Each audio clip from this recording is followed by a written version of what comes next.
When it comes to our families, who says what's typical? Often, we let others' views of what's normal shape our view of our own families. But like we said last week, no matter what kind of family you come from, no family is typical. Your family is already atypical, but what if God is calling your family to be even more different than it already is? Every family has imperfections, problems, and struggles, but typical families either try to handle them on their own or never deal with them and sweep them under the rug. Atypical families that trust in God, on the other hand, invite God into their imperfections, problems, and struggles. Last week, we said there is no family too simple or too complex for God to use. Your family can be used by God to do things today. When's the last time you had a fight with a family member? This week? Yesterday? Today? There are a lot of ways our families are different, but every family has disagreements and struggles. Typical families might try to handle those situations on their own, or just ignore the problems and hope they go away. But atypical families know they can't handle them on their own, and they ask God to help. Kind of like this guy Abraham from the book of Genesis, chapter 13. He and his nephew Lot had such a big fight that they moved to different cities to get away from one another.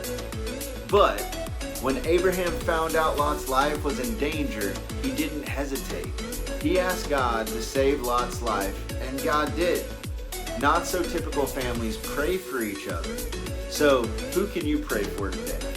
Remember, when we're looking at this story in Scripture, it's okay to pray for people who may be in danger, may be struggling with sin, may be going through a physical ailment. But I really want us to pray today for those in our families and those in our community who do not have a relationship with Christ. Because in the same way, even though it's somewhat different, in the same way that God was able to save Lot and his family, I believe that today God can save your friends and your family as well. No matter what they're going through, no matter what their life is like, God can still save them today.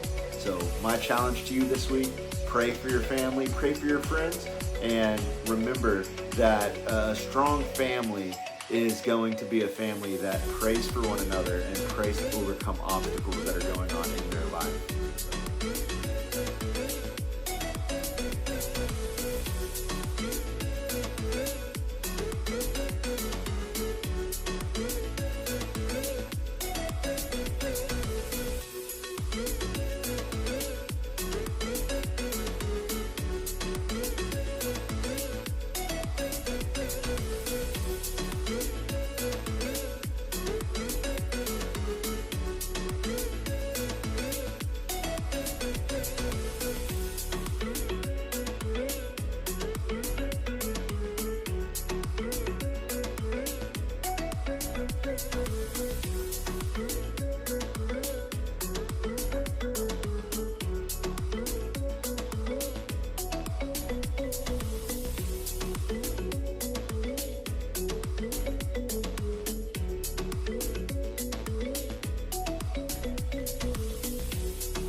So, a couple of announcements before we go. I wanted to remind you, this Tuesday, we are going to be having Chick-fil-A at the student house. We're going to have a ton of those little chicken nugget bites. You know what I'm talking about. Those things are so awesome. I could eat like all of my body weight in little chicken nuggets, I promise you. But I know everybody doesn't like that, so we're gonna have some sandwiches as well. So however you Chick-fil-A, we're gonna have that for you at the student house on Tuesday. That's gonna be from 12 until 1:30, just like this week, at the student house. Also wanted to let you know that we have a paintball trip coming up that's going to be this coming Saturday. Yes, it is the week of this Saturday, and we're going to go and shoot each other with paintballs. It's gonna be legendary. We haven't done that in quite a while, And so I'm excited to do that. It's $20. You bring that to the paintball place, but you register. We do have limited spaces, so go to heightschurch.org/register. Today we have limited spaces. Like I said, we can't have everybody go to this because of physical distancing. So if you want to go paintballing, make sure that you register. Sign up today. heightschurch.org/register. I love you, and I'll see y'all real soon.